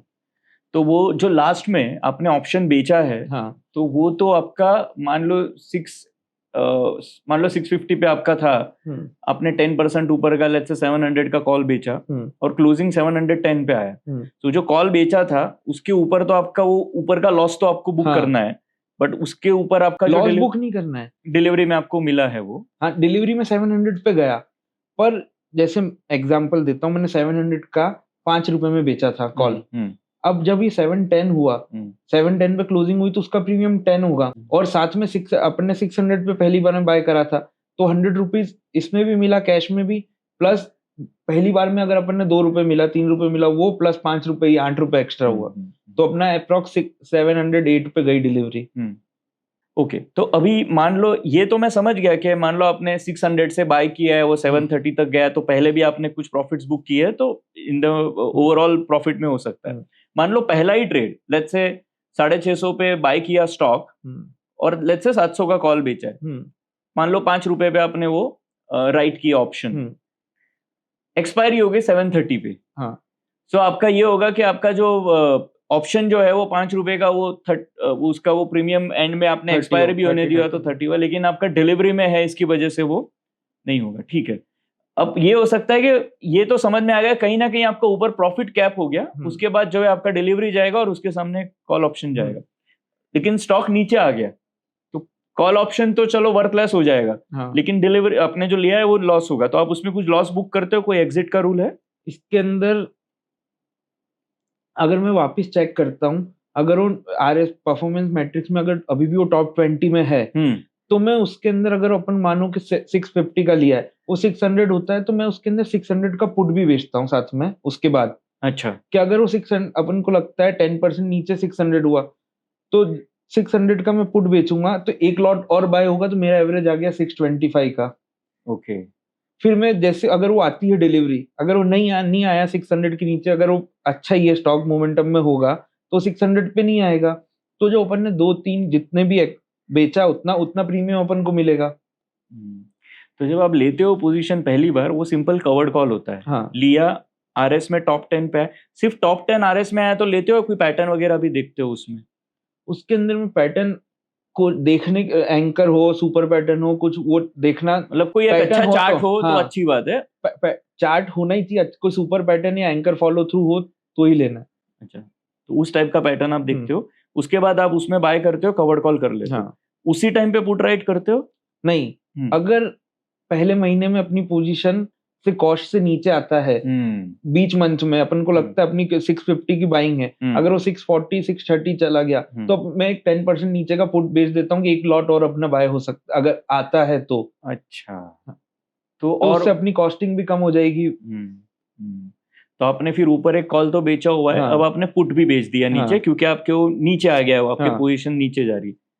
अब मान लो वो पुट जो भी स्ट्राइक प्राइस का आपने बेचा है उसके भी नीचे चला जाए, ऐसे केस में क्या करोगे? तो मैं साथ में अगर उसके बाद में चार्ट मंथ एंड के बाद 600 के नीचे गया, तो इस मंथ में तो अपने पास 2 लॉट की डिलीवरी, पहले तो एक था ही 650 पे लिया था, अब दूसरा 600 पे एक डिलीवरी आएगी जो पुट बेचा था उसका, तो अब एवरेज आया 625। अब मैं इस मंथ 625 से 10% ऊपर का 670 का एक और कॉल नेक्स्ट मंथ का, आपकी डिलीवरी बढ़ जाएगी। हाँ, डिलीवरी बढ़ गया, मैं 2 लॉट सेल करूंगा। अब इसके अंदर अपन ये भी कर सकते हैं कि मैं एक 670 का बेचूं, एक 680 का बेचूं, अपने ऊपर है, पर मैं कोशिश करता हूँ दोनों एक ही का सेम उसका स्ट्राइक, मतलब वो अभी आपका एक हो गया जो 2-2 लॉट से करोगे। हाँ। इसमें तो कैपिटल ज्यादा लग सकता है इन दैट केस। इसके अंदर कैपिटल, क्योंकि अपन को डिलीवरी लेने के जितने का एक लॉट साइज है उतना होना चाहिए। इसमें मैक्सिमम पोजीशन कितनी रखते हो आप? इसके अंदर मैं मैक्सिमम 5 लॉट, पर साथ में 5 के साथ में 5 का बफर रखता हूँ कि कभी एवरेज करना हो तो। ओके, तो ये तो एक सिंपल कवर्ड कॉल स्ट्रेटेजी है, इसमें आपका स्टॉप लॉस वगैरह नहीं है, आप उसको मैनेज करते हो। हाँ, ठीक है। तो जो लोग सुन रहे हैं, मैं एक बता दूं, ये इनका प्रैक्टिस हो गया है तो इसलिए करते हैं। आपको थोड़ा अच्छे से समझ के इसमें से जो आप ले सकते हो टेक अवे वो लेना है। बेसिकली आप लेके उसके 10% ऊपर का एक कॉल राइट करते हो, अगर वो तो बाकी तो ठीक है, जब ऊपर जा रहा है तो आपका एक प्रॉफिट कैप्ट है, अगर वो नीचे आएगा तो आप पुट भी राइट करोगे। तो और अगर वो एक्सपायर होने देते हो, पुट राइट करने के बाद अगर वो वापस ऊपर गया तो अलग बात है, लेकिन अगर वो उसके भी नीचे चला गया तो आपका डिलीवरी बढ़ जाएगा, फिर नेक्स्ट टाइम आप 2 लॉट से करोगे। हाँ, फिर उसके बाद अगर कंटिन्यू 3 महीने हो गए और अपनी 2 सेकंड लॉट जो लिया उसके भी नीचे चल रहा है, अगर 2 महीने एक्सपायरी के बाद 3rd मंथ में, तो मैं देखूंगा उसके अंदर क्या उसके अंदर पैटर्न खराब तो चेंज तो नहीं हो गया, कोई बेरिश तो नहीं हो गया। अगर वो बेरिश हो गया होगा तो मैं उसको एग्जिट करूंगा। वो बेरिश हो गया ये कैसे देखोगे आप? चार्ट पैटर्न वगैरह, एंकर हो गया है, मस्त के नीचे आ गया है, वापस रेड हो गया क्लाउड 0.1% में।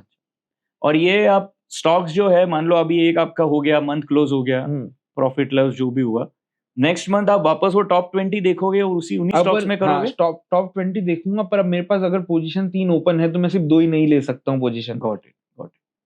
और ओपन है का मतलब है आपने लिया है, आपका कैश में अभी पोजीशन है, आपने कवर्ड कॉल किया था, उसके बाद वापस आप नेक्स्ट मंथ में फिर कवर्ड कॉल करोगे उसका, वो क्लोजिंग प्राइस से। इंटरेस्टिंग। सो आपने एक्चुअली ये 4 स्ट्रैटेजीज अलग अलग एक्सप्लेन की है, जो अपने आप में अलग अलग नेचर की है, और बहुत अच्छे से आपने एक्सप्लेन किया है। देखिए, टेक अवे जो मेरे हिसाब से हमेशा होता है, जो मैं बोलता भी हूँ कि पॉडकास्ट से, कि आप सामने वाले का माइंडसेट, थॉट प्रोसेस समझ के आप कॉपी नहीं कर सकते पूरी तरह से स्ट्रैटेजी, उसमें से कुछ आप टेक अवे लो। अब पहला इसके रिलेटेड क्वेश्चन है, आपने ये 4 स्ट्रैटेजी बिल्ड किया, ये ओवर टाइम बिल्ड हुआ बिकॉज आप आप ये ऑलमोस्ट 4 साल से ये सब पूरी तरह से एग्जीक्यूट कर रहे हो, अब फुल टाइम यही काम करते हो। हाँ। और ओवरऑल आपका जो एक्सपीरियंस रहा है इसमें, चारों स्ट्रेटेजी एक साथ करने के क्या चैलेंजेस है और क्या एडवांटेजेस है? अब 4 स्ट्रैटेजी करने की इसके अंदर फ़ायदा भी है, नुकसान भी है। अब फ़ायदा ये है कि मार्केट पूरे साल सेम नहीं रहता है। अब स्ट्रैडल इसलिए आता है कि मार्केट अगर कोई रेंज में है तो उसमें स्ट्रैडल अपन को प्रॉफ़िट देगा। अगर मार्केट का ट्रेंड न्यूज़ कुछ खराब है, अगर तो बेयरिश स्ट्रैटेजी है, तो उसके अंदर भी अपन बेयरिश टाइम में भी अपन कुछ ट्रेड कर सकते हैं। बुलिश होगा मार्केट तो जो मेरी लॉन्ग स्ट्रैटेजी है वो है ही। और दूसरी कवर्ड कॉल में इसके अंदर ऐसा है कि अपन ने कोई स्टॉक लिया हुआ है डिलीवरी में, अब वो पड़ा हुआ है, उसकी प्राइस हर हर बढ़ती है पर अपन उसको बेच नहीं रहे, अपन को कुछ रियलाइज तो हो नहीं रहा है। तो एज अ मतलब कुछ लोग सोचते हैं डिविडेंड पर वो अपन को 2% 2.5% हर मंथली देता है, और जब डिलीवरी जाएगी सामने कॉल के सामने तो अपन 10% ऊपर तो 10% उसमें भी मिलेगा अपन को कैश में भी। नहीं तो ये मैं एग्री करता हूँ कि नेचर तो अलग अलग है सब स्ट्रेटेजीज का। हाँ। एक स्ट्रैडल है, एक आपका कवर्ड कॉल स्ट्रेटेजी है, एक आपका एक तरह से मोमेंटम स्ट्रेटेजी ऑफ फ्यूचर्स में करते हो, लॉन्ग फ्यूचर्स और शॉर्ट फ्यूचर्स। और आपने हर जगह रिस्क मैनेजमेंट के भी रूल्स अच्छे अप्लाई किए हुए हैं। तो ये तो मैं समझ रहा हूँ कि अलग अलग एनवायरनमेंट के लिए काम करेगा, तो वो एडवांटेज है। क्या ये एक साथ एग्जीक्यूट करना आप कैसे मैनेज करते हो, ट्रैक करना ये सब? ये मैंने 2 सिस्टम है मेरे। एक में मैं सिर्फ़ ओनली चार्ट लगा के रखता हूँ स्ट्रैडल के। एक सिस्टम में वो चालू ही रहता है, जो पोज़ीशन ओपन है वो स्ट्रैडल के चार्ट है। दूसरी जो डिलीवरी वाली पोज़ीशन है उसको रोज़ देखना है नहीं, ओनली एक्सपायरी पे ही देखना है मेरे को।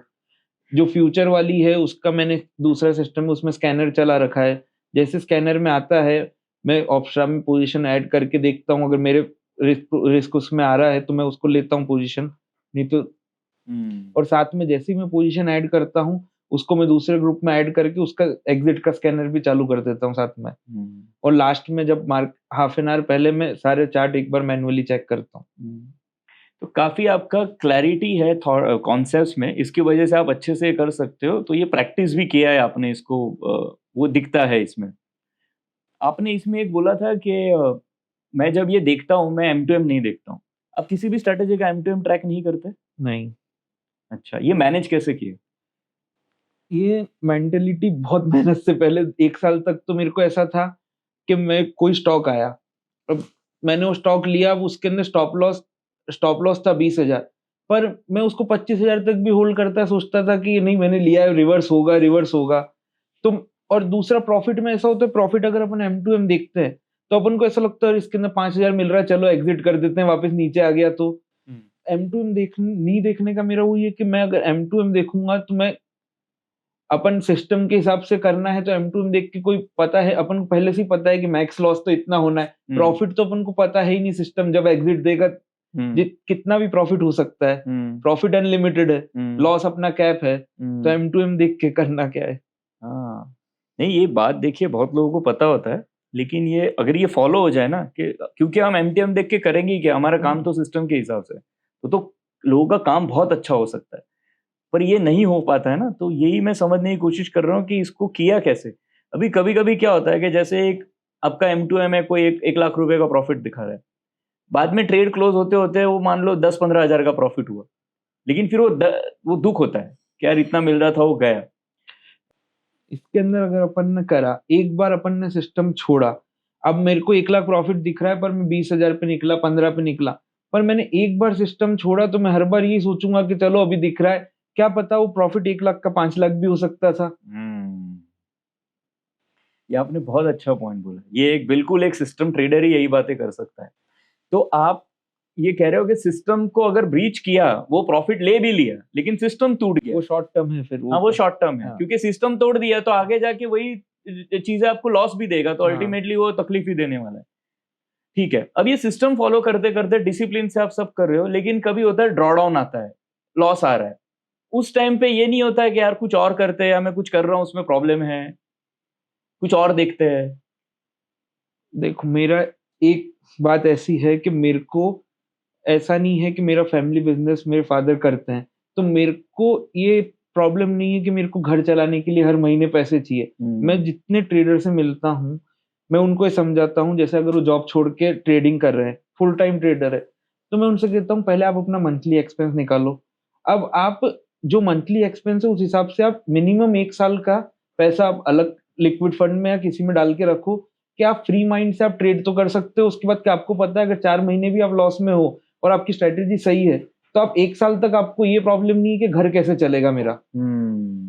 और मेरे साथ ये ऐसा नहीं है कि मेरे को घर चलाने के लिए मेरे को करना है, इसलिए मैं फ्री माइंड से मैं ज्यादा उस कर सकता हूँ। ड्रॉ डाउन आता है कंटिन्यू, 3 महीने भी खराब आते हैं, पर ऐसा नहीं है 3 महीने बाद अच्छा भी आता है। तो एक तो आपने वो थोड़ा सा सिक्योरिटी रखा है फाइनेंशियली, इसलिए आप पैनिक नहीं होता, आप उसको रखते हो।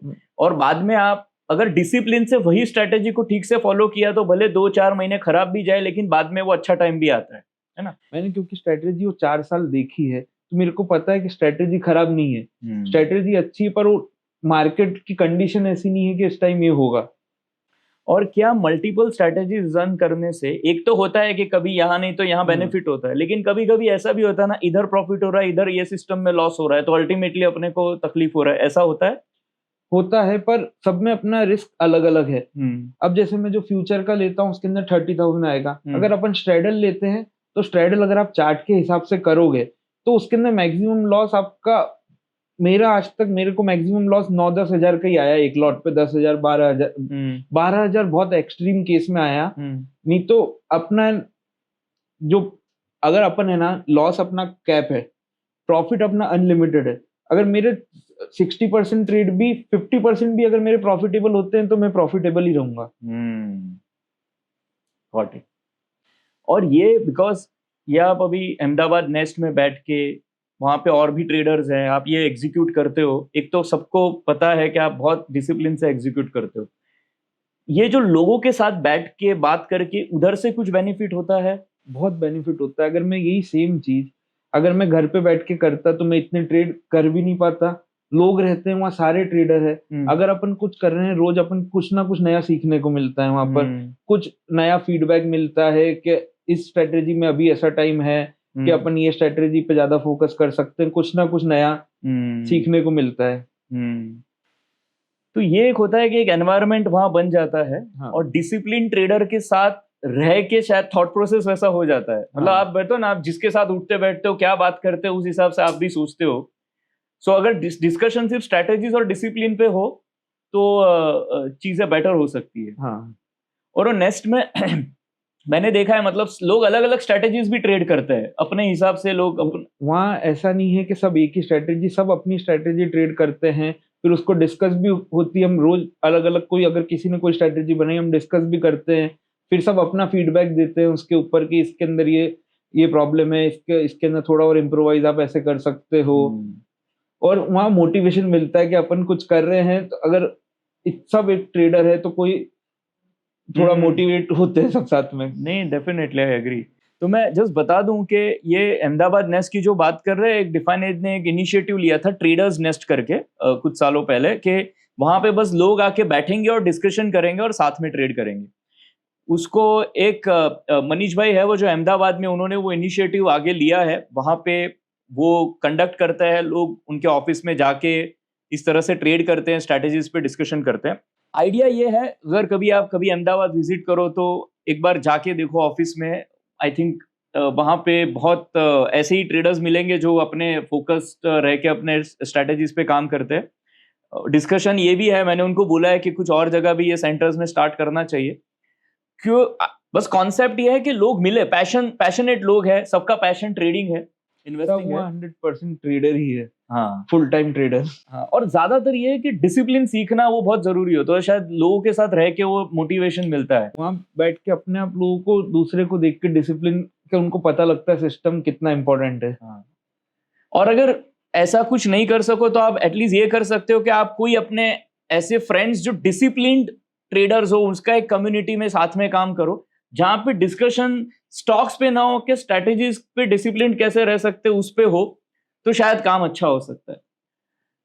अच्छा, ये मतलब साथ में रह के ये तो होता है कि स्ट्रेटेजी में अब अच्छा टाइम है, बुरा टाइम है, काफी चीजें तो वो डिस्कशन से भी होती है।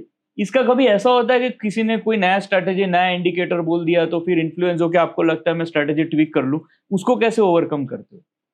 मैं मेरी स्ट्रेटजी को ट्वीक मोस्ट प्रोबेबली नहीं करता हूँ। मैं अगर वो किसी ने कुछ बताया तो मैं वो मेरी स्ट्रेटजी के अलावा मैं उसमें से मैं सोचता हूँ कि फंड अलग करके वो स्ट्रेटजी को मैं पहले एक बार बैक टेस्ट करता हूँ। बैक टेस्टिंग में थोड़ा मेरे को लगता है कि प्रॉफिटेबिलिटी उसके अंदर प्रॉफिटेबल ट्रेड 50-55% है, तो मैं उसको फिर उस नेक्स्ट डे से मैं उसको स्टार्ट करता हूँ, उसको मैं टाइम देता हूँ। पर मिनिमम से मैं फ्यूचर का है तो मैं फ्यूचर नहीं, उसकी जगह मैं कैश में उसको 5,000-10,000 की स्टॉक लेके मैं उसको ट्राई करता हूँ, 6-8 महीने देखता हूँ, फिर उसके बाद मैं उसको वापस चेंज देख। आपने है ना एक्चुअली बहुत कम टाइम में बहुत अच्छे से ये पिक किया है, और आप जो कर रहे हो बहुत अच्छा कर रहे हो। आई गेस ये 3-4 साल से आप यही चीज़ें कर रहे हो, और कुछ भी हो जाए बस इसी को स्टिक करना, आउटकम अपने आप अच्छा होता है। तो ये बहुत अच्छी चीज़ है, और मुझे इसमें बहुत और ब्राइट फ्यूचर लगता है आपका। इसके अलावा क्या करते हो? मार्केट के अलावा, मार्केट के बाद क्या करते हो? मार्केट के बाद सबसे अच्छा ये है मार्केट में कि मैं ओनली इक्विटी में 3:30 तक ही, उसके बाद मैं घर जाता हूँ, फैमिली के साथ टाइम स्पेंड करता हूँ, शाम को बैडमिंटन खेलने जाता हूँ। कि उस एमसीएक्स में मैं इसलिए नहीं गया क्योंकि वो रात को 11:30 बजे तक उसके कोई टाइम फिर बचता नहीं है। और मेरे को ऐसा है कि अगर अपन कर रहे हैं प्रॉफिटेबल है तो मैं सोचता हूँ थोड़े टाइम में घूमने जाओ, कहीं ट्रैवल करना पसंद है। ट्रैवल करना पसंद है। हाँ। बुक्स पढ़ते हो? नहीं नहीं मैंने पढ़ी है आपकी बुक। नहीं, मेरी क्या बुक? नहीं, मैंने और कोई बुक अभी तक सही में नहीं पढ़ी है, सिर्फ मैंने आपकी 2 बुक पढ़ी है। मेरा मोटिव था जनरली हाँ, कुछ नहीं, पढ़ते नहीं, हो? अच्छा, गुड। नहीं, पर मैं ऐसे भी बता रहा हूँ। ओके। नहीं, आपने अपने स्ट्रैटेजीज बहुत अच्छे से शेयर किए, और आपने, अगर आई विश के डिसिप्लिन आपसे लोग सीख ले तो बहुत अच्छा काम हो सकता है। और ये मल्टीपल स्ट्रैटेजीज ट्रेड करना ये आसान काम नहीं है, आप उसको करते हो, आप इतने टाइम में वहां तक पहुंच गए, वो बहुत अच्छा अचीवमेंट है। और आपने जनरसली अपने सारे स्ट्रैटेजी शेयर किए, इसके लिए थैंक यू वेरी मच। आपसे ये बात करके बहुत अच्छा लगा, आपने अच्छे से एक्सप्लेन किया है। Thank you so much. Thank you sir. तो दोस्तों, हमने अच्छे से समझा है उनसे कि उनके स्ट्रैटेजीज क्या है और वो कैसे एग्जीक्यूट करते हैं। देखिए, ये इतने स्ट्रैटेजीज को एक साथ प्रैक्टिस करना अपने आप में एक अचीवमेंट है, लेकिन उन्होंने बहुत अच्छे से स्टेप बाय स्टेप हमें समझाया है। हो सकता है आपको 1-2 बार ये देखना पड़े और वहां से आपको फिर अच्छे से समझेगा कि वो कैसे प्रैक्टिस करते हैं। वैसे देखो तो बहुत सिंपल सेटअप्स है, लेकिन रूल्स के साथ हम अच्छे से फॉलो करें तो अच्छा काम हो सकता है। इसमें से आपको ये लेना है कि क्या आपको सूट करता है और क्या पिक करोगे। सब कुछ कोई पूरा किसी से कॉपी नहीं कर सकता है, आपको अपने सेटअप्स उसमें से देखने हैं कि क्या लेने जैसा है। सबसे अच्छा टेक अवे ये होना चाहिए कि कैसे डिसिप्लिन से वो एग्जीक्यूशन करते हैं और M2M की जगह वो मेथड्स पे फोकस करते हैं। मेरे हिसाब से ये इस पॉडकास्ट का सबसे इंपॉर्टेंट टेक अवे होना चाहिए। दूसरा है कि वो एक किसी भी सिस्टम को वो प्रॉमिस करते हैं स्टार्ट करने से पहले कि उसको एक अच्छा टाइम देंगे, उसके बाद उसको जज करेंगे, एवरी नाउ एंड देन नहीं करेंगे। ये 2 इंपॉर्टेंट टेक अवेज हो सकते हैं। देखिए, पॉडकास्ट देखते वक्त शायद आपने रियलाइज किया होगा बहुत जगह वो नर्वस भी थे because he is a shy person, लेकिन उन्होंने मार्केट में, ट्रेडिंग में वो बहुत लोगों से अच्छा काम करते हैं। तो यही होता है ना, हमने बात की अपने पॉडकास्ट में भी, कोई सीए है, कोई डॉक्टर है, कोई इस तरह से अलग अलग बैकग्राउंड से लोग आते हैं। सो हर टाइप के बंदे और हर टाइप की पर्सनालिटी के लिए स्टॉक मार्केट में काफी अच्छा काम हो सकता है अगर वो ये सीख ले कि हम प्रोसेस और डिसिप्लिन के साथ कैसे काम करेंगे। सो इसमें एक डिसिप्लिन ट्रेडर अच्छे अच्छे एक्सपीरियंस ट्रेडर्स को भी आउट परफॉर्म कर सकता है, ये हम बार बार देखते हैं। तो ऐसी चीजें टेक अवे होनी चाहिए, ऐसे लोगों से हमें इंस्पिरेशन लेनी चाहिए, ये मुझे लगता है। और आई होप कि आपको ये वीडियो से कुछ अच्छे टेक अवेज होंगे और आपको इंफॉर्मेटिव लगा होगा। लगा है तो कमेंट सेक्शन में जरूर बताना। Thank you for your time.